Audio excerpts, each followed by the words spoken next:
Welcome. Welcome to our annual ROI dinner. This evening, you will hear about what I believe to be the perfect economic development project. A project that strategically aligns effective workforce development and job creation in a way that I've never seen before. The ideal public-private partnership.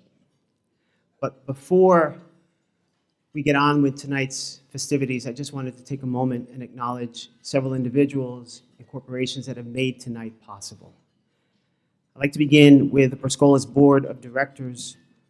Those directors that are here this evening, if I can ask you to stand, please, and be recognized for all the hard work and support that you've given this organization. Please stand. Thank you so much.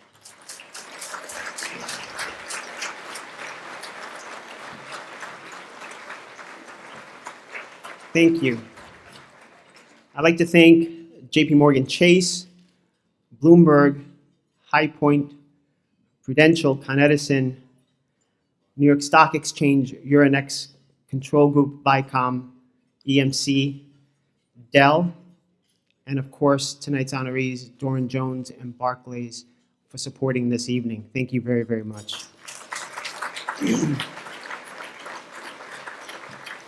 And finally, from the Scholas team, these are the individuals that have worked extremely hard to make tonight special. I wanted to recognize Jessica White. Where are you, Jessie? Jessica. Sarah Conte. Sarah, where are you? Sarah's in the back.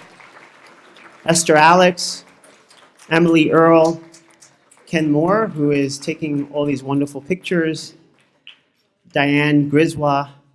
And Karen Boltice. Thank you so much for all your work.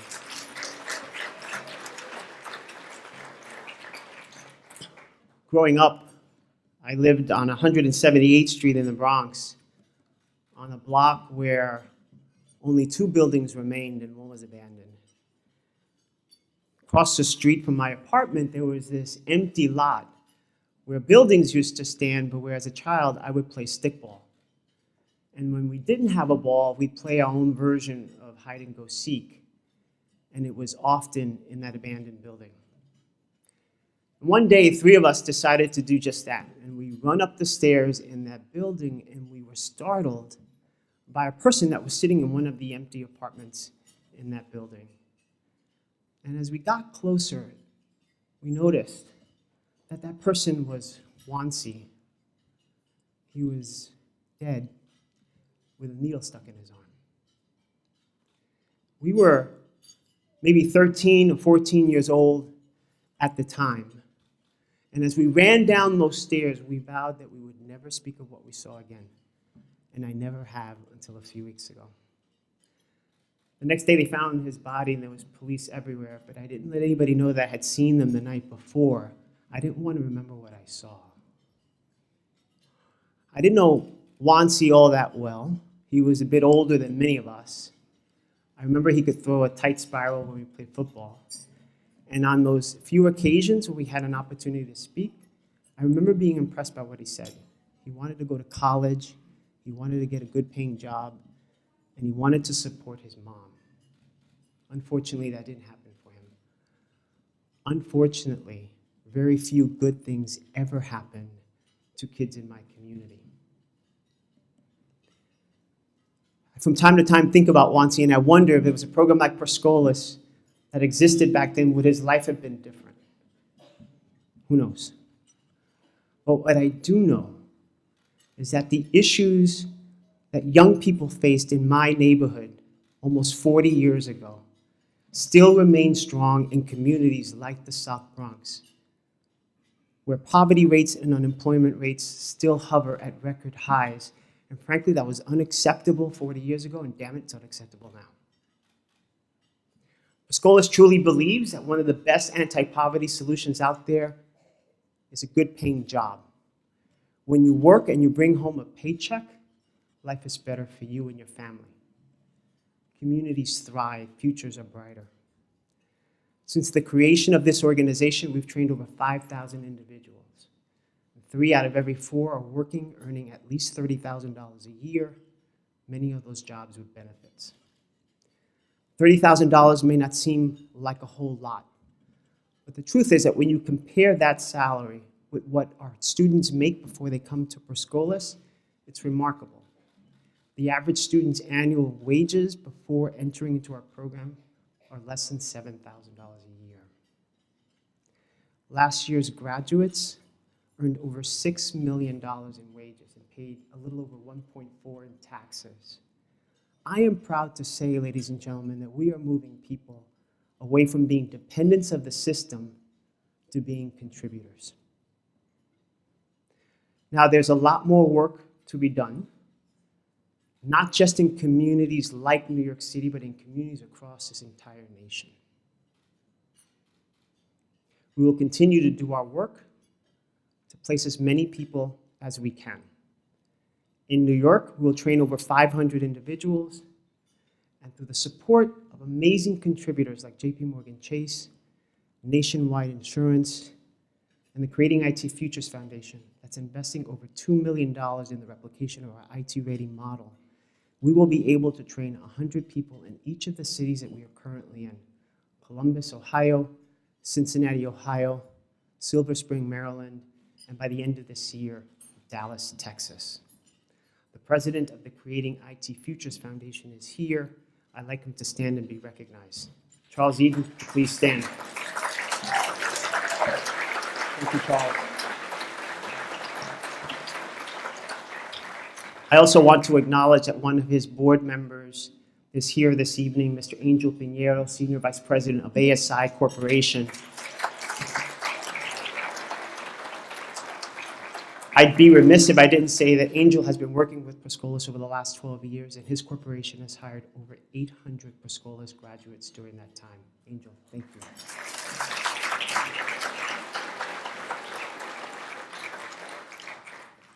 Our success is really rooted in our approach, which is truly quite simple. Train people for IT jobs that exist now. We rely on input from employers to understand where IT is trending. We listen to what their employee needs are, and then we construct curriculum and programming to meet those needs. The Urban Development Center model, which you will hear about more in just a few minutes, is the perfect example of our approach.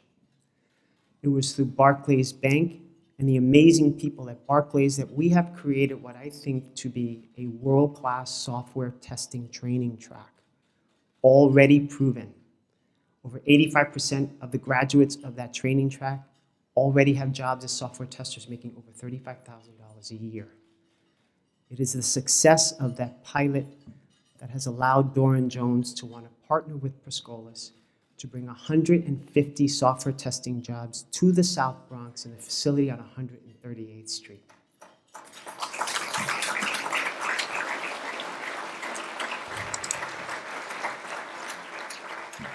We will train local residents, and Doran Jones will hire them.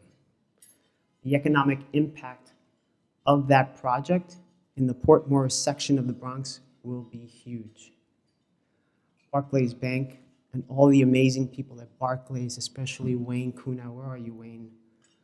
Wayne, thank you for everything that you do for this organization. Your support is amazing. And to Matt Doran and Keith Klain at Doran Jones, gentlemen, thank you for your willingness to partner, and thank you for trusting us to develop the talent to help build your business. Thank you very, very much.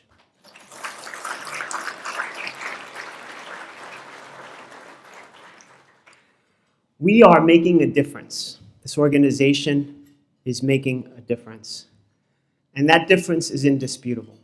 There have been a great number of third-party reports that have been written about the effectiveness of our approach.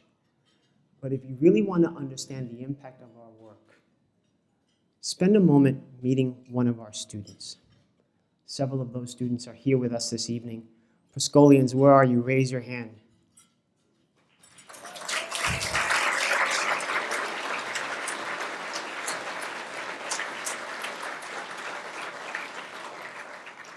You will hear amazing stories. Their lives are different because of this program. I never wanted to talk about what I heard many summers ago, what I saw many summers ago. I never really wanted to talk about it until I got an email from one of our students just a few weeks ago. In his email, he talks about how he graduated from our Cisco training track. He actually graduated with high marks and quickly landed a job at the conclusion of the training. I am pleased to report that he is doing extremely well. What we did not know at the time was that Matt Norris was a recovering drug addict. Before entering our training program, he had bounced from treatment center to treatment center. He describes in his email to me that he often felt lonely and in despair. He was almost homeless a couple of times, and suicide was something he thought about quite often. And it was during one of those times that he realized that if he didn't act quickly enough, that he would either end up dead or in jail. He talked about how he was interested in technology and tinkering with computers when he wasn't high, which he says wasn't very often. But he didn't want to be high anymore. He wanted a better life. So he went online, found this organization named Scholas, and said that Scholas gave him an opportunity when others had abandoned him, primarily because, as he described it, he had become wholly intolerable. He mentions how the training program created some incredible life lessons for him, that those lessons, coupled with the training that he received on the technical side, created the Scholas product and allowed him to get a job.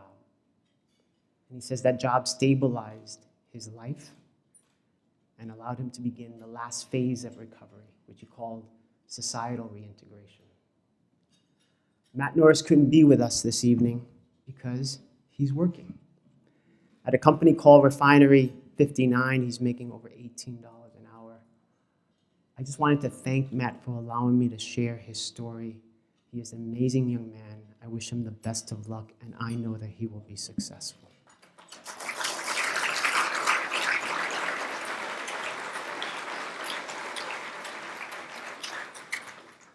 The partnerships that we develop with all of you, the support that we get from each and every one of you, allows us to rebuild communities, to create opportunities that perhaps were not there when once he was growing up, but are there for people like Matt now. And on behalf of the staff and the board of directors, we are incredibly grateful for your unwavering support of our mission, and we thank you for all that you do. Godspeed, have a wonderful evening, and enjoy the rest of tonight's activities. Thank you very much.